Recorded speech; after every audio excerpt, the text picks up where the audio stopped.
Everyone, good morning. Mayor Gondek for joining us on this special occasion of Black History Month, um, special edition of Diversity Magazine TV. And of course, we've met before. My name is Moji Taiwo. I'm the host of the Immigrant Experience Show. But we are having a special interview with you for the Diversity Magazine for the Black History Month, which of course starts this month. If you have any message, what are the messages you have for our Black History Month community? And of course, we have the Chinese Lunar Year happening right now, among other things that's happening in the city. The city is thriving, is exciting now. I saw you on the news yesterday declaring what is the light show? Chinook Blast. Chinook Blast. Last year I participated with my grandson. It was fun. It was really fun. So what messages do you have for our Black History Month or Black community and our Chinese community members? Moji, first off, thanks so much for having me on. It's a pleasure to see you again. It's been a few months since we were together. Hello, everyone. Okay, I'm gonna reverse the order, and obviously, a very happy Lunar New Year, a happy Chinese New Year to everyone. In Calgary, we know that there's a very strong foundation of the Chinese community just by virtue of the activity that you see in places like Chinatown. And when you see a city with a strong Chinatown where people are engaged and the businesses are, happy to be there and they've been there for many years and many generations in some cases, it really is a testament to the fact that Calgary has been a place that people wish to live when they come from other places. And I hope that's the inspiration for newcomers from other places as well. Specifically with Black History Month, I have to tell you, I can talk about, statistics, I can talk about population, but I want to talk about the stories that have taught me about Black history. I had a friend named Noelle Fogo. She lived across from me, and she's an absolutely lovely woman. And she used to tell me about her sister. Her sister is a historian, and she said, my sister is a filmmaker, and she's telling the story of Black Albertans. I And my think I friend, know who you're going to talk about. It's Cheryl Fogo, right? Yeah. And I had not met Cheryl yet, and Noelle passed away very sadly. And so the first time I met Cheryl, I believe, was at Noelle's funeral. And I just remember thinking, what a wonderful woman, what a kind soul, just like her sister. And then Cheryl's daughter, Miranda Martini, performed a song at the reception for the funeral, and she was just so brilliant and so lovely. And I just remember thinking, what wonderful people. And then Cheryl came out with her film about John Ware. And I went, and I just remember being so moved and so disappointed that I didn't know this history. So sad that these are the stories that were not told to me when I was a student. And it took me until I was 50 to understand the history of Black Albertans. So, those are two of my inspirations. If you go to contemporary Calgary right now, Simone Elizabeth Saunders has the most amazing exhibit, and she talks about Black women and their power. And when you see her work, it is absolutely stunning and moving. Lanry Ajayi is Larry Ajayi. Okay. brilliant and lovely Yes. and so kind. And he interviewed me during the campaign, and we danced a little. We had a lot of fun, and He, he's he taught me is so one of much. my mentees. He is absolutely lovely. And then when I look at other advocates in the community, when I think about Heather Campbell and I think about Courtney Walcott, who's on council Yes. with me now, Yes. and the number of things that they taught me about Black Lives Matter and why we need to have proper police reform. And then I look at Dr. Melinda Smith, who's the first, I think she's the vice president of equity, diversity, and inclusion at the University of Calgary. And the things she has taught me about systemic change that's needed. Mhm. My understanding of Black history is rooted in the people that I've had an opportunity to meet, and it's their stories, it's their narrative, it's their art, it's what they're able to say in their spoken voice that really hits home to me. So that's what I want to do for Black History Month, is get those stories out so that people like me who previously had very limited knowledge understand more.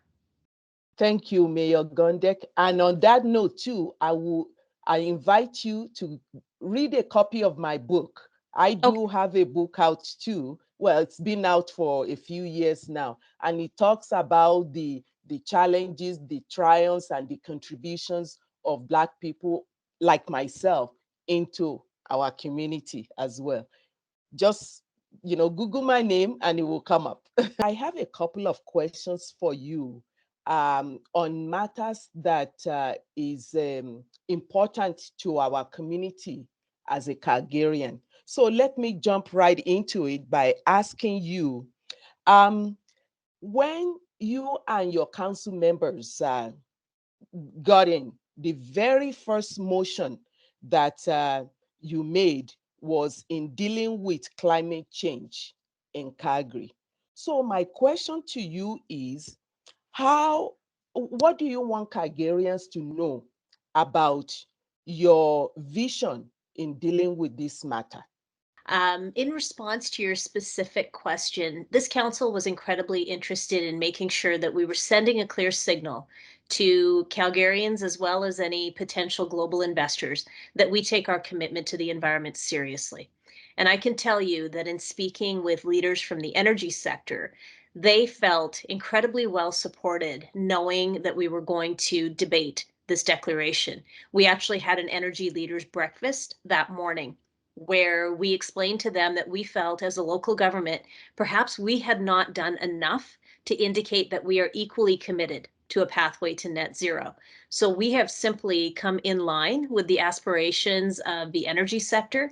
And I can tell you, when I went down to Houston for the World Petroleum Congress, people knew Calgary was a progressive city.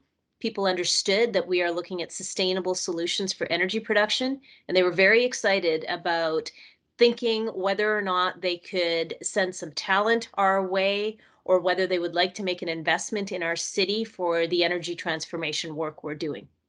Well, thank you for that. And with every initiative and every project, there are always the naysayers. So, what are your plans, or how are you going to deal with the resistance or skepticism to people who does not believe that there is a climate change in Calgary? Moji, it's a good question. I think what happens sometimes is people take polarizing views of situations. And so they believe that if you are interested in protecting the environment, that you are against the energy sector. And nothing could be further from the truth, because I can tell you the energy sector itself is the one that has demonstrated leadership in having to do things differently. So I would say to people, rather than getting caught up in polarization, let's look at what it actually means for our economy. It means more jobs. There is research that was done that says if we properly invest in our clean tech sector, it will result in, I believe, 160,000 jobs, as well as GDP of $60 billion by 2050. I mean, these are things that the sector itself has researched. And so we need to be aware of the promise that is held for us if we commit ourselves to focusing on the environment. That's very good. Thank you very much for that. Also, our downtown office towers, they are in dear need of help. What is your team, the city, is doing to help rectify that? Moji, it's a really good question. And I can tell you that our previous council, the one that I served on as the Ward 3 councillor, we were incredibly fortunate to have had a report brought to us almost a year ago. It was spring of 2021. And it was a report that was developed over a period of time by a lot of different stakeholders. So we had community leaders, we had business leaders, commercial real estate experts, urban planners, as well as our own administration weighing in and saying, if we want to really focus on revitalizing the core, these are the actions that need to be taken, and here's the budget that needs to accompany it. It was very well done, very well supported. Council committed to it. We invested $200 million at that time. $80 million of which was an investment in Arts Commons and ensuring that that transformation happens properly. I think it was $45 million at that point. That was an incentive program for anyone wanting to convert some of those vacancies towards residential. And that program was immediately taken up by the private sector. It was oversubscribed.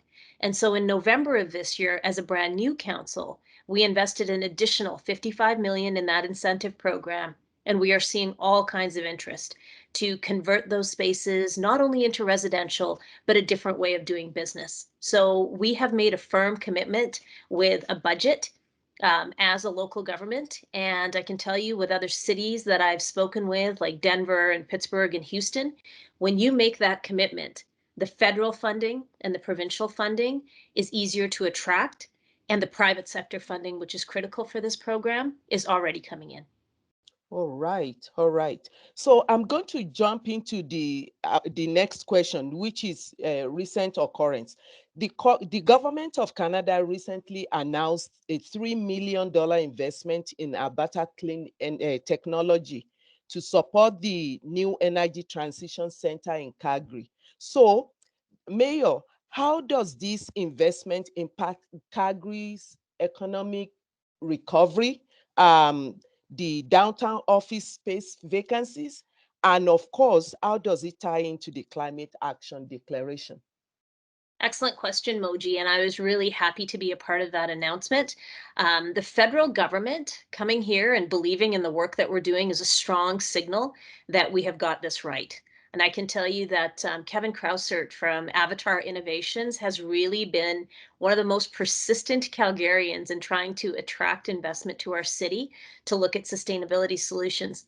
And that Clean Energy Transition Center is an amazing opportunity for a lot of young professionals to do some meaningful work. There is a carbon removal accelerator program competition that's attached to that center. And I have had the chance to meet with many of those young people. And here's what they've said.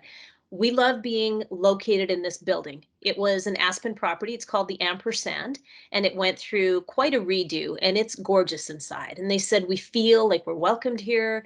It's a space where we can do good work, but it's also situated very close to the things that we want as young professionals. It's close to Chinatown. It's close to other restaurants. It's close to so many things. And they feel that they can make a life for themselves and that downtown is a community. So they're very interested and excited about that. And I think the federal investment shows us that this is a government that understands that the private sector has a very big role to play in how we address our climate and environment challenges. I'm happy to see that. And as the mayor, I have every opportunity to try to connect the businesses located in our city that are doing great innovative work with the ministries that need to understand what's happening here. And I take that role very seriously. Thank you. And that rolls right into the next question is that lots of our young professionals in the most recent time have been leaving the city in droves to other areas or other parts of the country. So I was going to ask you, what is the city going to do or doing to to encourage these young professionals to stay home and be part of the recovery? Moji, it's an interesting question because when you look at the actual statistics, there's not really the data to support the fact that people are leaving in droves. I think it's more of a feeling and impression. And yes, there are a lot of young professionals that are saying, I don't see myself reflected in this city.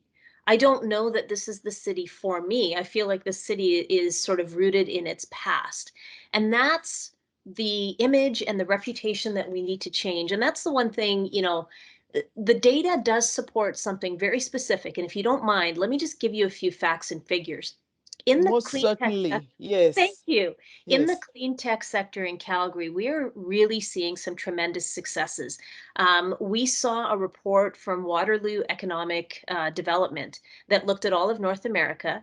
Calgary is top five, one of the top five centers for clean tech in In North North America. America. Wow, that's great. This is really good news. We are an emerging market for clean technology. And when Calgary Economic Development looked at our sector in our city specifically, it turns out that 51% of clean tech startups are first time founders. They've never done this before. And 28% of those people were born outside of Canada. 23% of them are women. So when you start diversifying the economy in terms of the types of businesses, you start to see diversity in leadership. And that's really a strong signal to newcomers that this is a city that will embrace you. We will embrace your ideas, and you will find a home for yourself here. That's the good news story we need to be telling. I love that. I love that. Thank you for sharing. Thank you You're for welcome. sharing that. So, well, that brings us to the end of this interview. So, I want to thank you very much for making time for us. You are a wonderful public servant, and we appreciate you. We appreciate all the talents you surround yourself with, the counselors, the advisors, and everybody that's uplifting us in the city of Calgary. Thank you very much for joining us on this episode or edition of the Black History Month interview with the Diversity Magazine TV. Thank you so much. And we will Thank you. connect again in person. Sounds very good. Thanks so much for the opportunity.